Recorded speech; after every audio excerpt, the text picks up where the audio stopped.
Assalamualaikum warahmatullahi wabarakatuh. Perkenalkan, nama saya Gangsar Ahmad Raizaldi, NIM O02200052, kelas Teori B, Prodi Pendidikan Kepelatihan Olahraga. Di sini saya akan menjelaskan materi sejarah dan asas keolahragaan yang membahas mengenai yang pertama yaitu sejarah dan filosofi Olimpiade kuno, selanjutnya Olimpiade modern, dan nilai-nilai Olimpiade modern.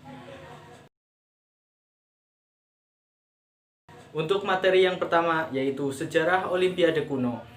Olimpiade pada awal mulanya adalah sebuah festival keolahragaan yang merupakan bagian dari ritual keagamaan bangsa Yunani kuno dan koloninya untuk menyembah dewa Zeus. Ritual tersebut dilakukan di Bukit Kronus, wilayah Gunung Olimpia, sehingga disebut Olimpia, dengan mengadakan lomba olahraga yang diikuti oleh ratusan atlet, yang dimaksudkan untuk sebagai rasa syukur kepada dewa Zeus. Adapun olahraga yang dipertandingkan pada saat itu yaitu yang pertama lari, diantaranya lari jarak 192 meter, 382 meter, dan 1344 meter.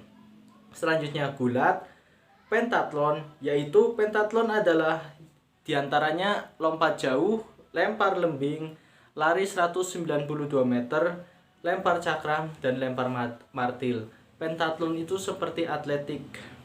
Selanjutnya tinju, balap kereta, kuda, dan pancration atau gabungan tinju dan gulat.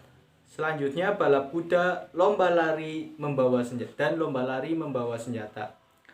Adapun Olimpiade diadakan setiap 4 tahun sekali di stadion berkapasitas 40.000 orang yang luasnya 300 meter x 200 meter di dekat sungai Kladelos dan berlangsung selama 5 hari. Dan pada masa itu, atlet yang berlomba bertelanjang bulat yang dimaksudkan untuk menjaga kesucian dari festival tersebut. Dan hanya kaum prialah yang boleh berpartisipasi sebagai peserta dan penonton di ajang tersebut. Selama perlombaan berlangsung, aktivitas peperangan dan permusuhan pun turut dihentikan dan dilarang pada masa itu, sehingga ini menjadi sisi baik dari gerakan Olimpiade.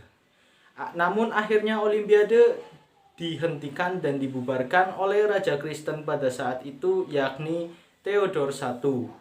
Selain itu, kota Olimpia yang sebagai tempat diadakan lomba Olimpiade juga dihancurkan oleh Raja Theodor II.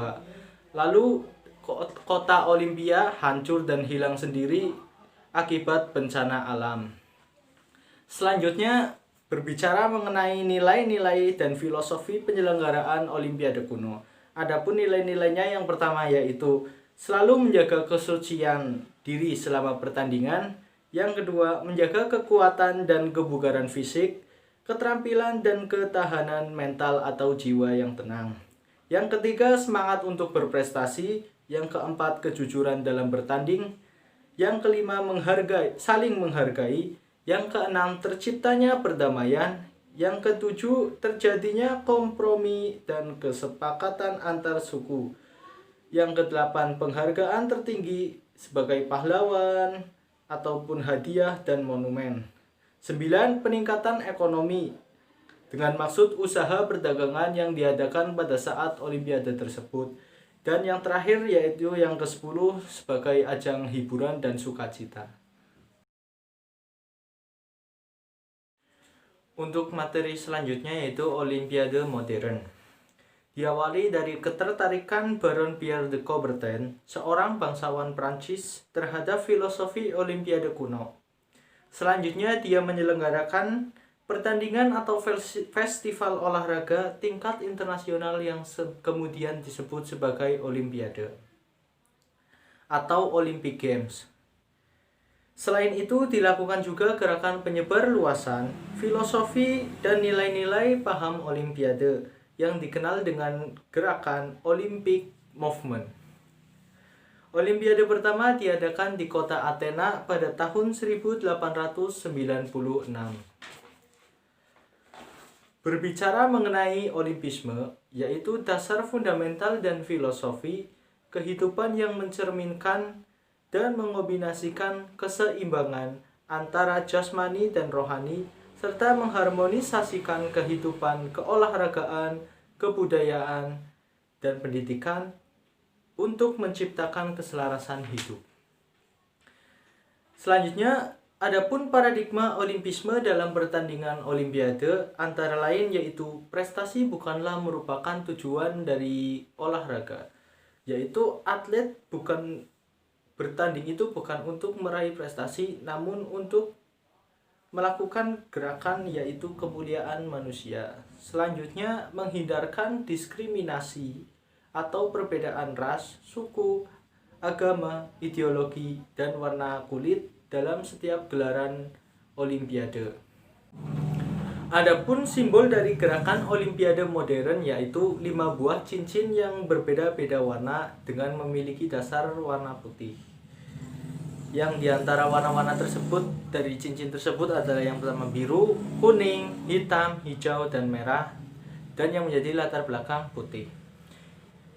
Dari logo tersebut dapat digambarkan yaitu 5 benua antara lain Asia, Eropa, Afrika, Amerika, dan Australia, serta negara-negara di dunia yang disimbolkan dengan 5 warna yang merupakan bagian dari tiap-tiap bendera yang ada di dunia ini atau masing-masing negara yang ada di dunia. Diciptakan oleh Baron Pierre de Coubertin dan diluncurkan pertama kali dan digunakan tahun 1941 pada Kongres Olimpiade di Antwerpen. Untuk materi selanjutnya yaitu nilai-nilai olimpiade modern. Yang pertama ada nilai excellent atau nilai prestasi untuk mendapatkan sesuatu yang terbaik. Yang kedua ada nilai respect atau nilai saling menghormati. Yang ketiga ada nilai friendship atau nilai persahabatan. Yang pertama yaitu nilai excellent antara lain adalah yang pertama kerja keras untuk mendapatkan prestasi terbaik. Yang kedua berjuang hingga akhir atau pantang menyerah. Yang ketiga, fokus terhadap suatu pencapaian prestasi. Yang keempat, terus belajar untuk memperbaiki dan mendapatkan proses yang terbaik untuk mencapai sebuah prestasi. Yang kelima, menjaga keseimbangan antara kebugaran fisik, motivasi atau keinginan, dan kekuatan mental. Selanjutnya yaitu nilai respect, yaitu saling menghargai diri sendiri dan orang lain dalam hal perbedaan pendapat, keyakinan, keragaman budaya, suku, ras, dan bangsa, serta menjunjung tinggi hak-hak sebagai manusia. Dan yang terakhir adalah pencapaian prestasi kesuksesan seseorang. Nilai selanjutnya yaitu nilai friendship. Nilai friendship adalah nilai persahabatan. Antara lain nilai persahabatan, yang kedua nilai berempati dan bersimpati kepada orang lain, yang ketiga nilai kerjasama, yang keempat saling memberi dan melayani, dan yang terakhir atau yang kelima saling mendukung. Demikianlah penjelasan singkat mengenai materi yang sudah dipaparkan pada minggu-minggu kemarin dari saya. Mungkin cukup sekian. Billahi taufiq wal hidayah. Wassalamualaikum warahmatullahi wabarakatuh.